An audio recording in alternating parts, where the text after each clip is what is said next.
All right, so the meeting is recording and I'll go ahead and turn over hosting to Zach now. Thanks. How are you doing today? Doing well. Great. So yeah, welcome to the Sustainability Commission Natural Gas Committee, our Buildings and Energy Committee. I thought to start with, we would actually just talk about what our goals, what we'd like to accomplish, and then we can talk a little bit about kind of next steps and how we get there and timeline. Does that sound okay? Yep. Great. So the impetus for me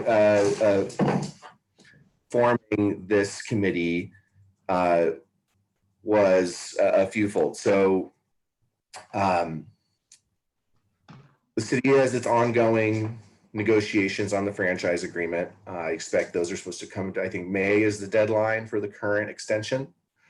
And so that policy is supposed to come back to council. There's also a lot of other kind of moving parts with natural gas with regards to possible action at the state and federal level.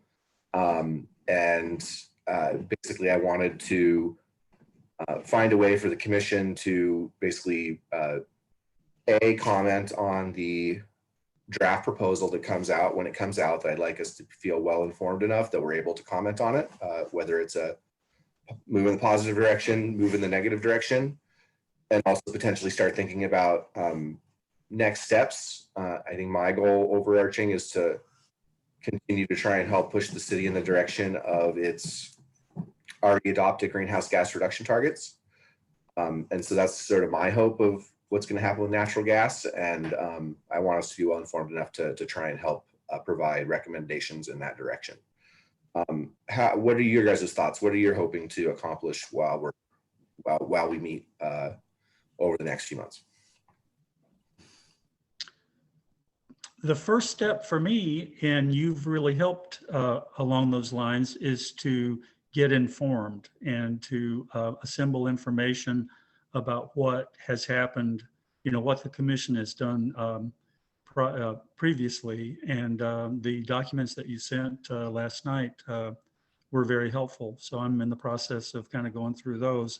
And I'm wondering if we might want to post those documents and anything else, any other communication with City Council along, on this topic, perhaps post that on our website so that it's all in one place. And I think that's going to be particularly useful for new city councilors, who haven't been in the conversation so far, and certainly as a new commissioner.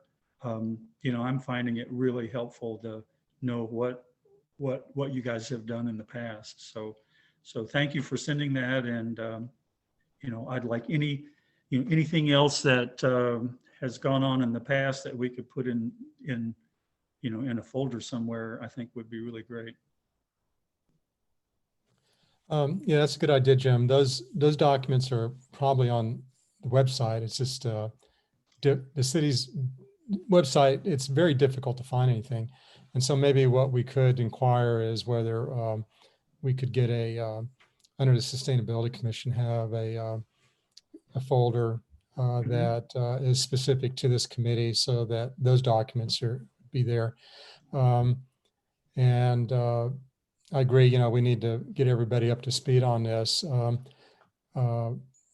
What I'm concerned about, of course, is that these negotiations with the city of Northwest Natural have not been public, and we don't know what's going on. What are the areas of disagreement, and also just an assessment as to whether the franchise agreement is really going to be any kind of an avenue to see carbon reductions that are enforceable or have some incentive mechanism. I just am not convinced that asking Northwest Natural to come up with a business strategy that ultimately puts them out of business is going to go anywhere with them, because that's what we're asking to do, is to limit expansion or do other things. I'm also pretty skeptical about this whole renewable natural gas thing. There's been, a few articles about that of late as kind of a greenwashing exercise, but anyway, we're kind of operating in the dark, but as to what's going on with the agreement negotiations, but I'd like to see us, the commission, this committee, in a position to be able to respond quickly, because I suspect that there's not going to be a lot of time once a draft Right. proposal is made public for much engagement. I mean, that seems to have been the case with a lot of things that the city council is working on, is that it certainly doesn't align with our time schedule or meeting schedule. And so that's put us at a disadvantage of being able to review anything, as well as come up with a consensus recommendation by the commission to the council.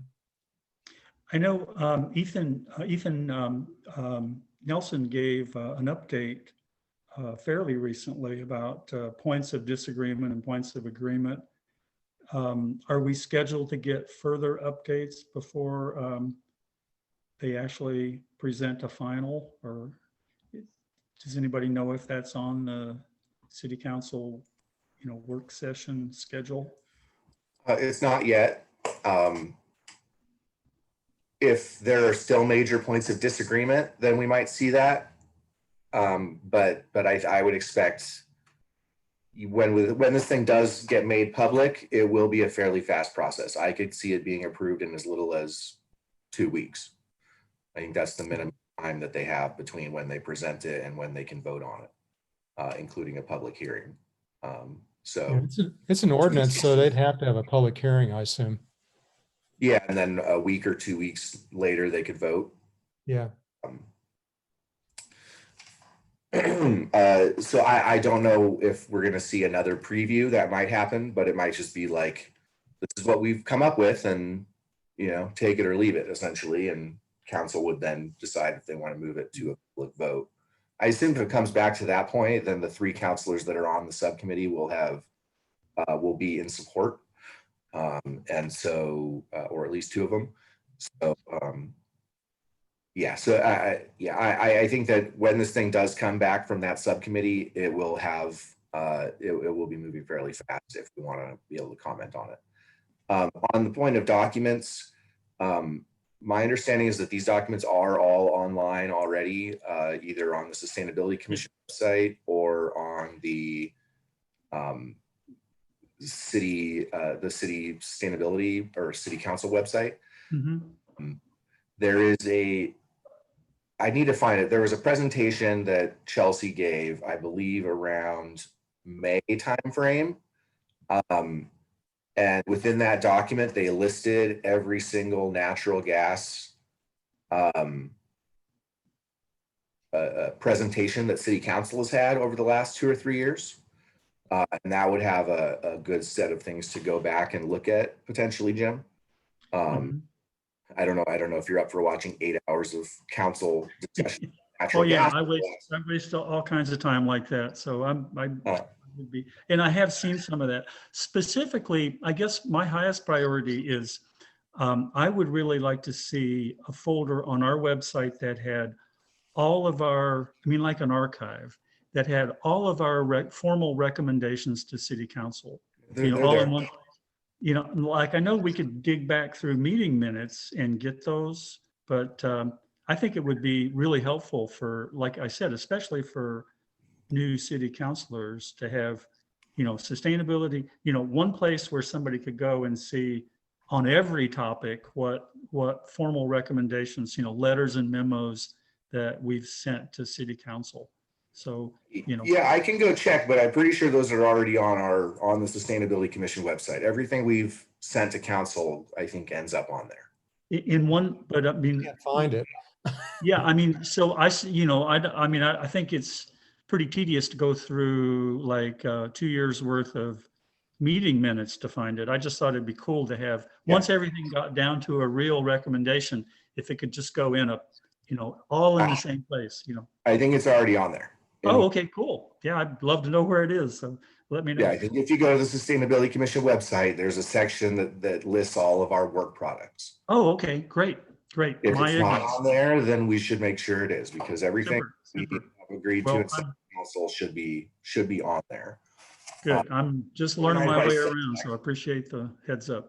I don't think it's organized by subject. I think it's organized by date, this date. That's great. This date we I'll sent I'll that. find it.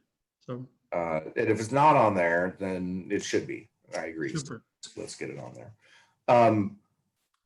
Are there, I think one of the things that we should definitely do is also create a information pool for this committee, whether or not those things are on the city website. I'm sure there are other sets of information and documents that the three of us should probably all, be familiar with.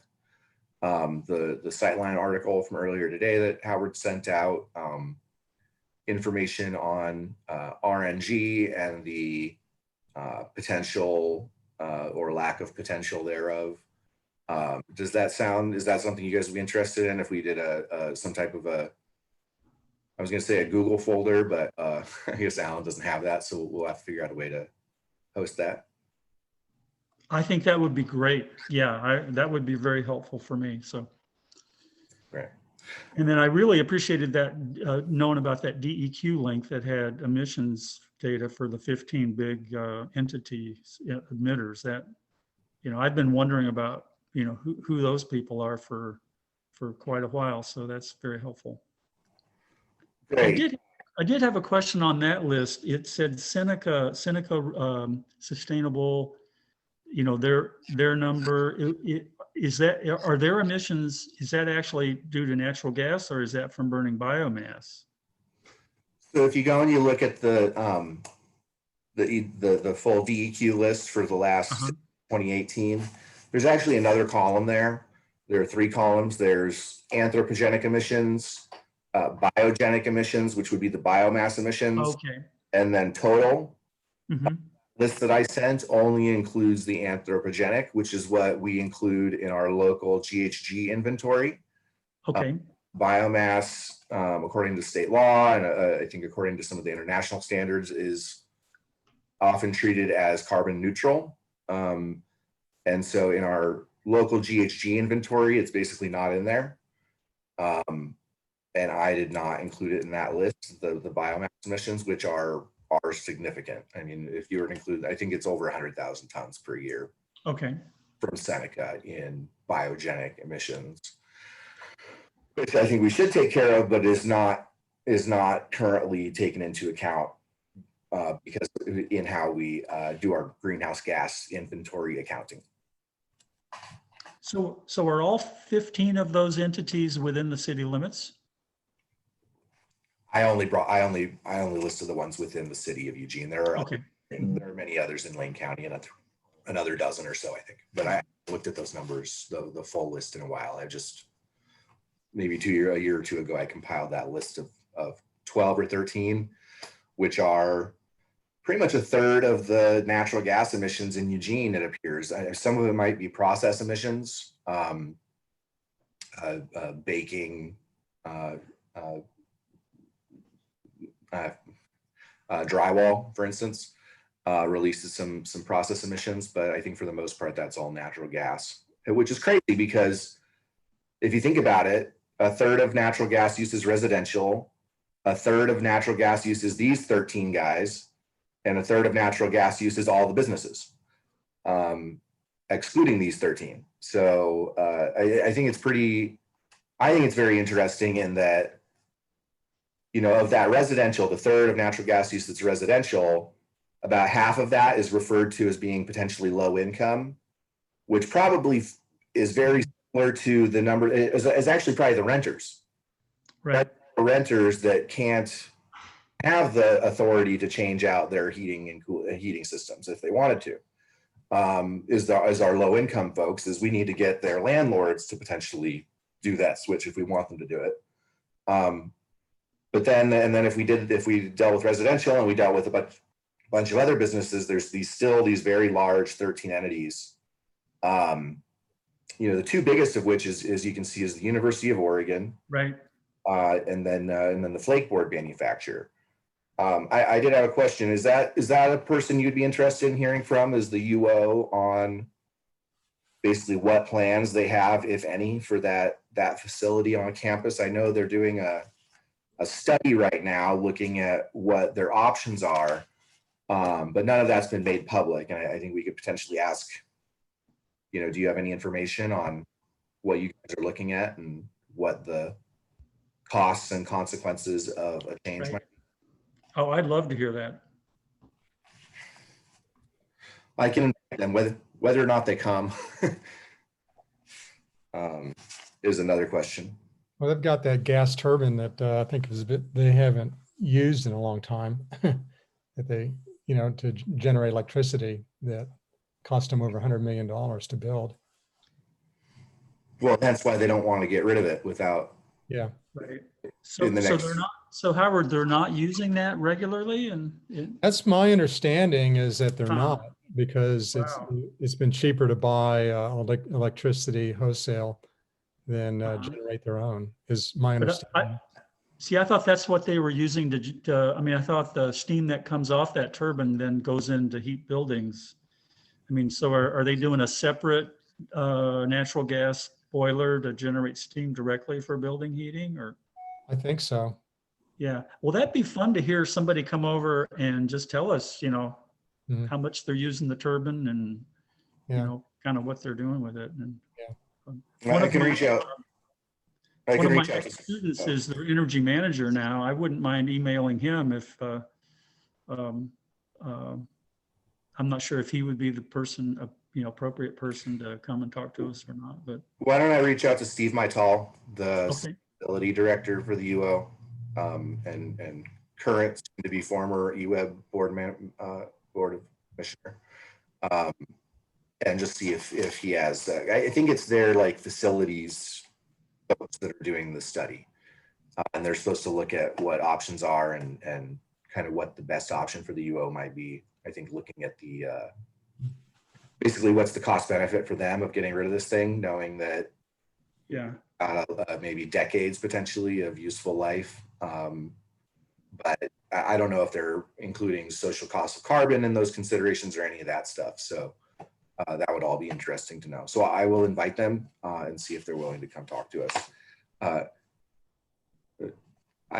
don't probably won't reach out to the other big polluters. I don't know. I don't know how fruitful it would be for us as commissioners to reach out to them without. Yeah, I feel like staff with EWEB or the city might be better suited to reach out to those folks if and when we could actually provide support to help them reduce emissions. If that was something that we eventually were able to figure out how to help these folks. Because like I said, it's crazy that the UO and that flake board, I think, is the flake board manufacturer uses as much natural gas as all the low income users in Eugene. So it'd be great if we could. I know it's probably harder for these folks, but it's one, if you can get them to switch, it's a big deal. So I will invite the UO and maybe we can have just more conversations after that about maybe where some of these other large players fit into what the city is hoping to accomplish. Okay, so going back, I will we'll try and set up a place where we can share documents. Either do you guys just want to email them to each other, or do you guys, it would probably be better if we actually set up one place where we could find them regularly, right? Yeah, but I just refuse to do anything with Google. So it's just my personal judgment on that. And so I don't know what else there is to do, but if you want to email, and I can email back. I'm comfortable emailing, that's pretty straight. With a small group, that works fine too. So either way, I'm getting used to Google, sharing Google documents, but I'm a little more comfortable just with email. So. Well, Okay, well, we can try and maybe keep it all in one thread, and then I might put it in a Google share a sheet or folder as well that we can refer back to. Good. Howard, did you try and open that spreadsheet? I think you're able to open it even if you don't have a Google account. well, they want my email. You have to set up an account, and I just do not want to set up an account with Google. Yeah. Okay. All I right. think Well, I'll they're send you that email- other spreadsheet, and So, we'll just deal with it through email. I Yeah. guess, in terms of sharing these documents. Hey, just as an aside, while we're talking, I was just looking to see on our website, the Sustainability Commission website in the city, Mhm. they have the meeting minutes, but there's not a separate folder or link that you can go to work products. They have our annual report and things like that, but there's not like a folder that says, that I could find anyway, that says commission recommendations to the council or something like that. Okay, I will take a look at it after this. But I'll look at it after the meeting. Yeah, that's fine. I just wanted to point it out though, that Um, I'm not sure that exists in that format. Right. And then for a second, I thought maybe we could talk about some of the other kind of stuff that's happening with gas. I think some of the things that are interesting are basically what's going to happen at the state level. EQ has its updates to, well, they're developing their greenhouse gas reduction program, which is probably going to have some impacts on the very large users of gas. The state legislature, I haven't gotten to confirm this yet, but there's talk of some type of a 100% renewable energy policy for electricity that might include some type of RNG standards. There's the kind of, I've heard from some local folks, it sounds like they are trying to push basically that the city council stop the franchise agreement process and instead start more of a broad-based community process to determine how to regulate natural gas. So maybe be aware that that's happening, and that they're going to maybe be coming to commission next week and asking us to potentially endorse that approach. So just know that those are things that are kind of going on as we approach this work. And I had one more, but are there any other things that you guys are kind of watching with kind of the moving landscape of gas? Yeah, I'm real interested in tracking the participation rate in the smart energy program, Northwest Natural, and I would like to see that number on the dashboard. Our cap monitoring dashboard, and I think it's residentially. I think it's like 23% right now. So I think that's kind of a good thing to feel. I mean, a feel good thing about having that high percentage. And then also, I'd like to learn more about the, I think there's something on my gas bill called public purpose charge or something. And I'm guessing that goes to Energy Trust of Oregon. Do either of you know if that's the case? So I don't know about the public purpose charge or what that's for.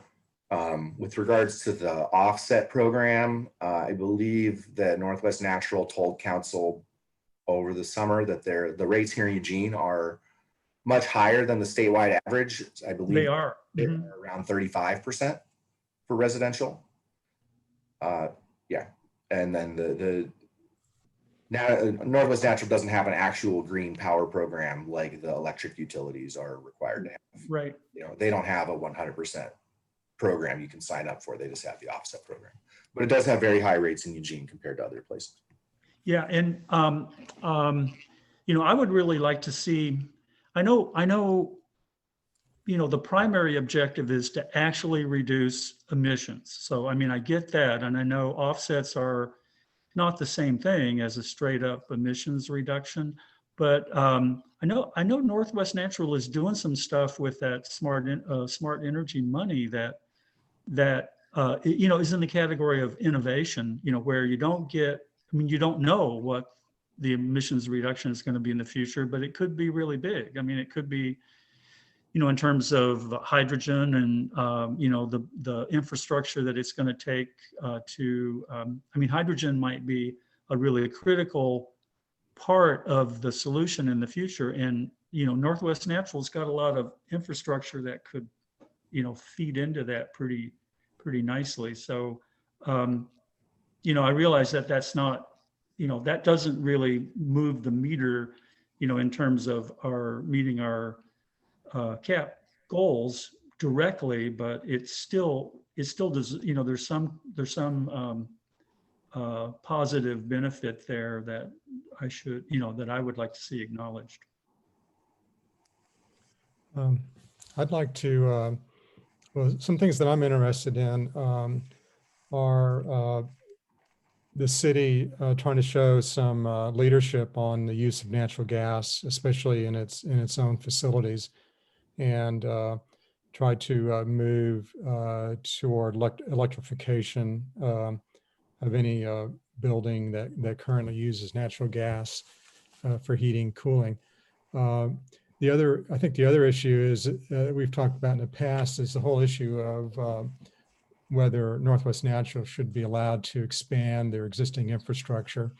If the existing distribution system is expanded in Eugene, that just means we're going to probably be using more in the future. I don't have a problem. Certainly, they need to maintain what they have, but a lot of cities, I'm reading more and more, and if you subscribe to Inside Climate News or Sightline or some of the others, there's many more cities on both coasts that are prohibiting new construction using natural gas,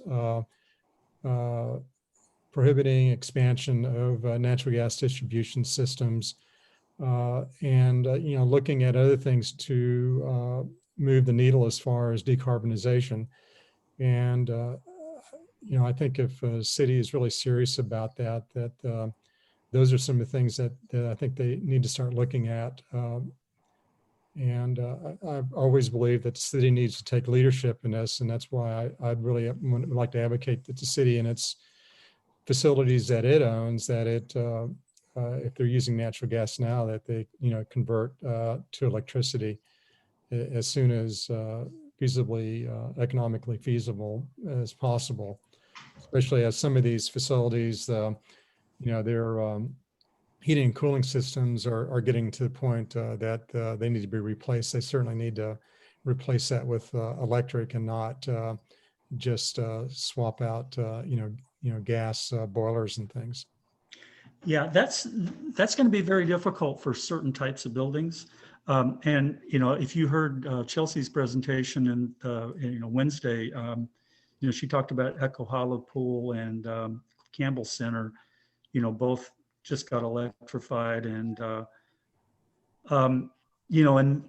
Campbell Center, that's pretty easy. I mean, that's like residential heat pumps can do that. But a building like the library, that's a huge. That's not just unplug a boiler and plug in something else. I mean, heat pump technology to do a big building, if you're not starting from scratch, like if you're starting from scratch, you could do like a ground source heat pump, like the LCC building across from the library. But the library right now, to go in and retrofit that with some kind of heat pump source to do the heating, I honestly don't know how they would do that. And I was involved in the original design of the library heating cooling system, and it would be, I'm not sure what products are available to replace those boilers that are there. Well, I don't even know if the question's even been asked. But I think we need to start looking at it. Well, I totally agree. I totally agree with that. And so this kind of brings up kind of two different ways of looking at this. One is like total regulatory, where we just say, okay, we're just going to prohibit this, and then you have to figure it out. And the more proactive way is like, okay, let's find some solutions and find some templates. And then that thing that I sent about Ball State University, it's like, that's an example of, okay, this is how you could do this at a campus level. Well, I would really like to spend some time finding some, offering some technical solutions rather than just legislating, prohibiting, saying you have to do this. Well, here's how you would do this. So, I think both, you can't do one without the other, really. So, I'd like to. I agree, but and as I said, as far as the city, that it does it as existing heating cooling systems need to be replaced. I mean, it's, Yeah. so, and it may be difficult in some existing buildings. I will grant you that. It would. And then another Start asking the problem. question and moving toward that way. Another problem is that when the EWEB steam system was decommissioned, a lot of buildings downtown got new natural gas boilers, a whole bunch of them. So, and they're going to last for, 30 years or more. So, like the old library building that I worked in that building when they took the steam out and put the new boilers in. And, so it's economically, it's going to be a challenge in terms of throwing away stuff that's not used up yet. But again, identifying all of that and, okay, here's the solution and here's, how it could be done. All of that's really important. So I agree that, if a system's worn out and there's a viable way to electrify it, sure. That's totally makes sense. Along with looking at the cost and who pays the cost and what other things do we sacrifice to be able to pay for that? We're entering a recovery period that's, I think we're going to see some budget problems that are going to slow everything down that we're trying to do. So, city council is going to have to balance a lot of competing needs. And, I think our job is to give them information and let them make the hard choices about whether they take our advice or spend the money on homeless shelters or whatever. So, but information is what I'd like on this issue of facilities. My understanding is that the team that handles facilities within the city was one of the first departments to go through the ICAP process, the internal climate action plan process, and they presented to council about a year ago. And so that's another presentation we could go back and look at or share. They basically, if I recall correctly, pretty much all the buildings in town, they said, that are owned by the city, we can do this, but it's going to take time and money. It sounded like, so over the next 15 years, a lot of these buildings could be retrofitted, but it is going to cost money, is at least up front. And they shared at that time that they were looking at the Echo Hollow renovation. And so it's actually pretty amazing that the city has done this. It's a kind of a leading the edge in terms of heating pools with electricity, is my understanding. So there might be some more information there. That's another group we could ask to come present to us within internally. The city's natural gas use is something like 2% of the city's natural gas use. So I don't want us to get too distracted on just what the city is doing. But they can, I think it is important, aside from the percentage, like Howard said, it's the leadership. If they can show everybody else how it would be done, then that really counts for a lot. So. Well, we can invite them or just look back at that report. I don't know if they're going to have any big updates since then, but that could be valuable. Another issue that's kind of been raised, the EWEB electrification study that they did, if you go back and look at that, there were some red flags regarding electrification. Basically stating that if we electrified the wrong way, then it could lead to some issues. Stating that replacing natural gas with baseboard heaters lead to some issues.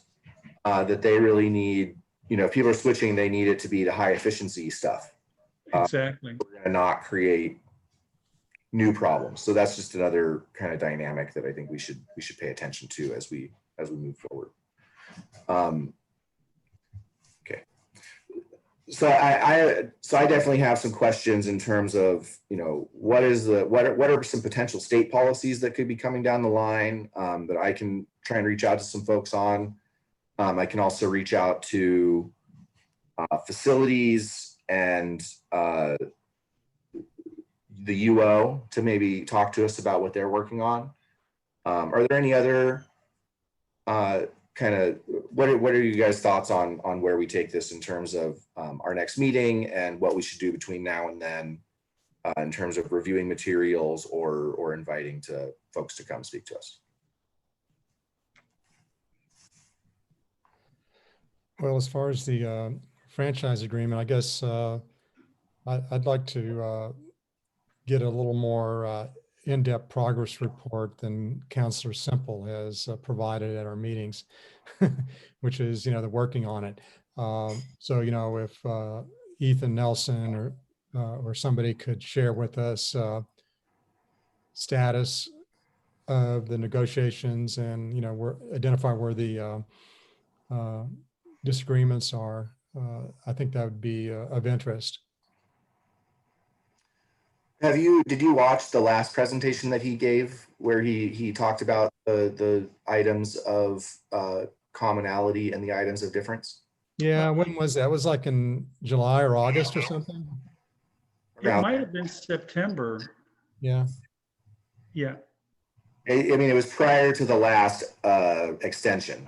So right in that right prior to the last extension, which was right around there. Well, Ethan has characterized it as, both sides negotiating in good faith. So, he's kind of putting a positive spin on it. So, I think that's encouraging. Yeah, I mean, I think the fact that Northwest Natural stated months ago that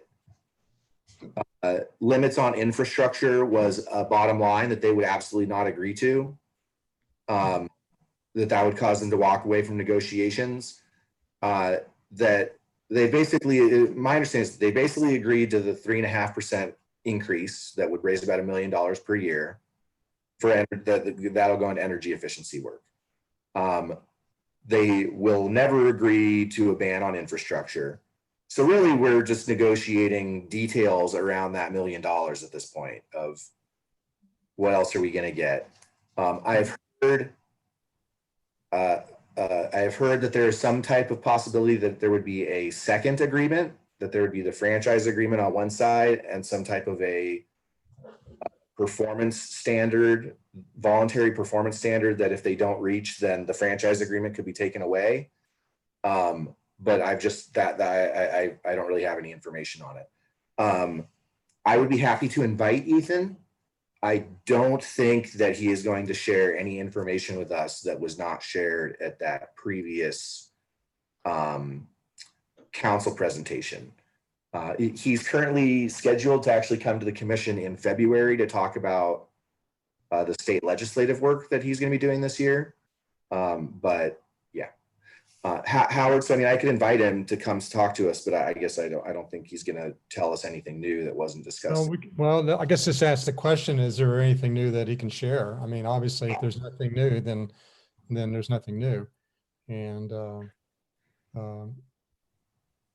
or if he could just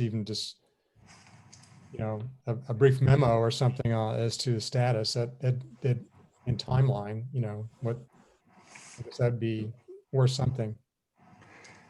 Yeah, I mean, I think we could definitely ask questions about, when are you expecting this back? And then how quickly are you going to try and do a turnaround on it? Mm-hmm.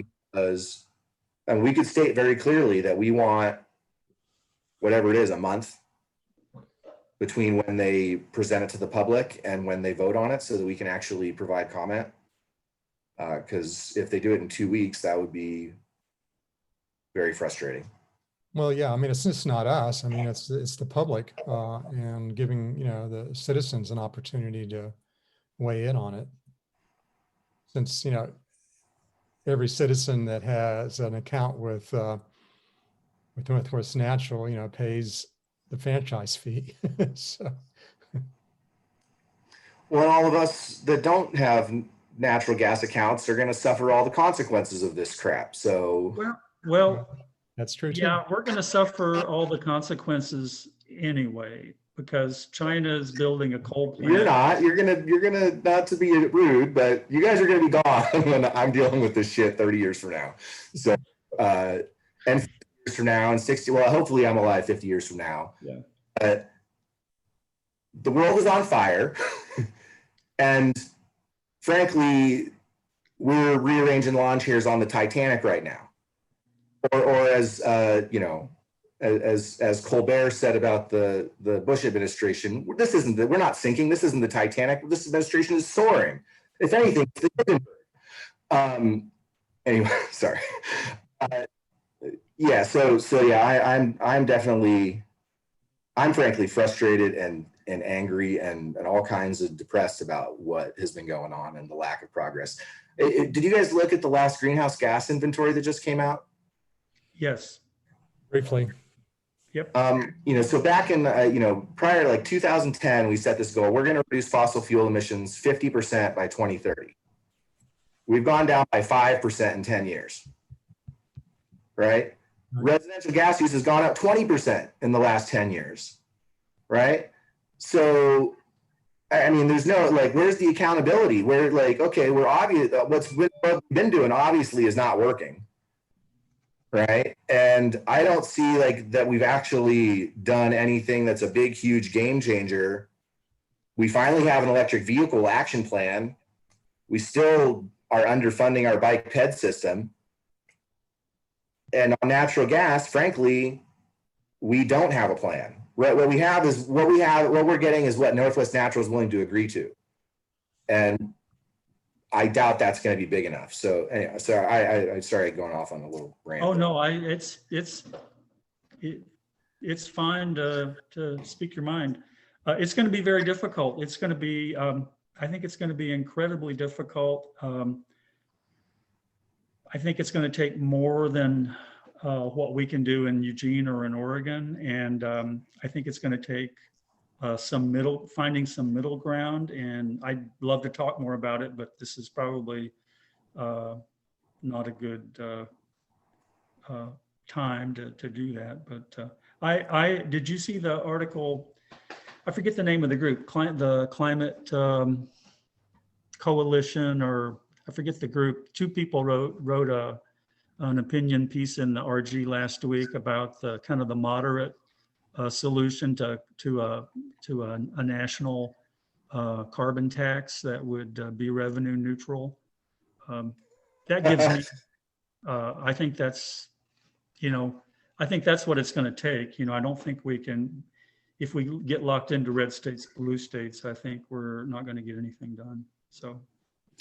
Well, they've been advocating that for over 10 years and it's moved absolutely nowhere. So I wish them all the luck in the world, but I definitely think good luck.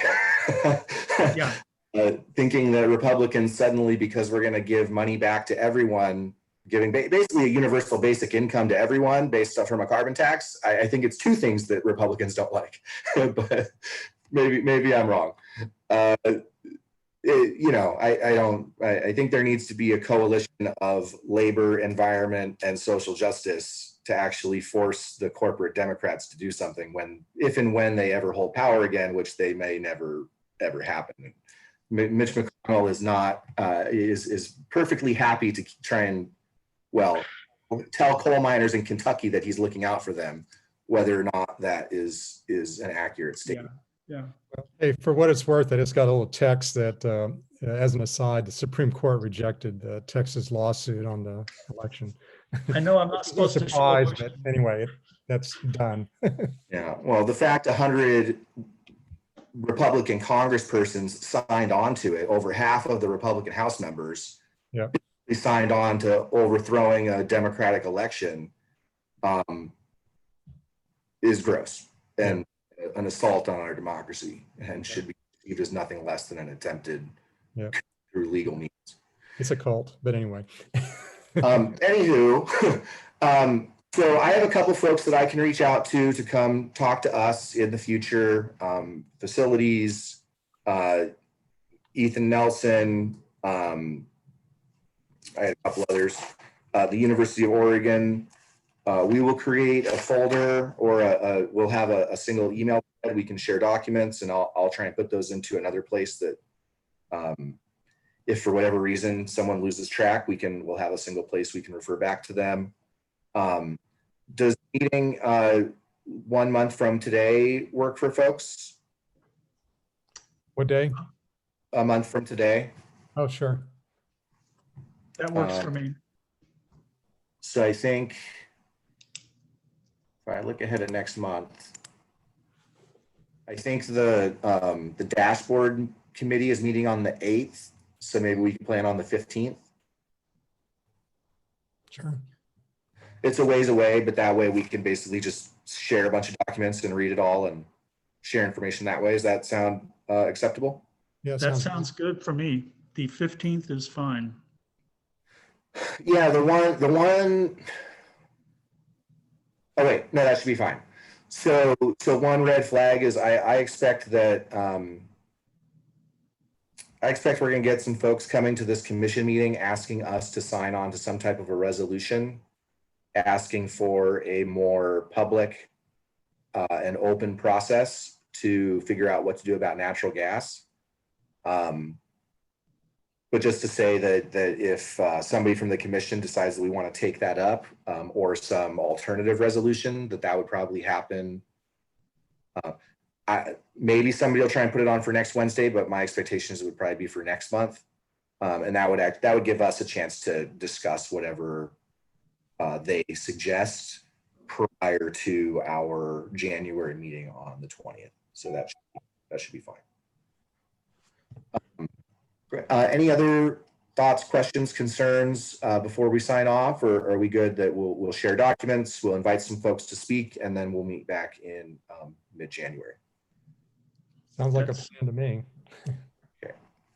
All right. I will let Chelsea or Samantha know we are planning to meet on the 15th of January